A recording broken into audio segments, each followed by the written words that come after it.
This morning, nearly 1 month after impeaching President Trump, House leaders are now ready to send 2 articles of impeachment to the Senate. The president prepared for his upcoming trial with a full-throated attack at a campaign rally in Milwaukee last night.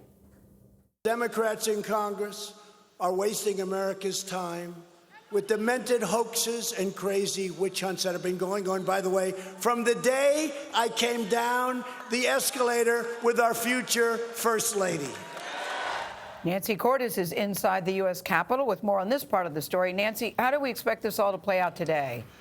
Well, Speaker Pelosi, Gayle, is going to finally name her impeachment managers in a couple of hours, and then late this afternoon, those managers will make the ceremonial walk with the articles of impeachment through the Capitol, down this very hallway. They are going to be marching the articles from the House chamber, through the statuary hall, through the rotunda, along the second floor of the Capitol, past the old Senate chamber, through the Ohio clock corridor, and then eventually to the Senate chamber. And then the ball is in the hands of Senate Majority Leader Mitch McConnell. He has said that the trial is going to start next week, and new evidence indicates the lengths that some of the president's allies were apparently willing to go to dig up dirt on the Bidens. And those lengths may have included tracking a U.S. ambassador. The impeachment hoax was a total hoax. Hours before President Trump railed against impeachment at a campaign rally in Wisconsin, the House Intelligence Committee released new evidence from Lev Parnas, an indicted businessman who helped the president's personal attorney, Rudy Giuliani, pressure Ukraine to investigate the Bidens. In one text exchange between Parnas and Ukraine's top prosecutor at the time, Yuri Lutsenko appeared to agree to help with the Biden investigation if the U.S. ambassador to Ukraine was removed. This has been a very painful period.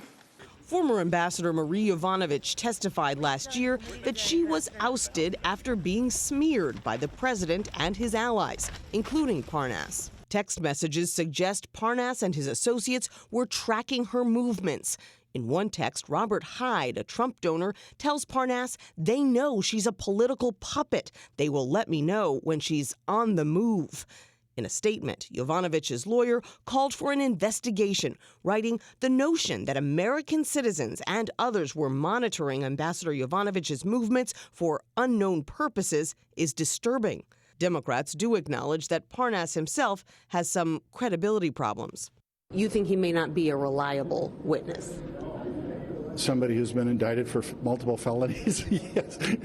There are questions of credibility there that have to be processed through. Democrats and some key Republicans do want to hear from other witnesses at the Senate trial, including former National Security Advisor John Bolton, who has said he would testify. If you want the truth, you have to have witnesses. You have to have documents.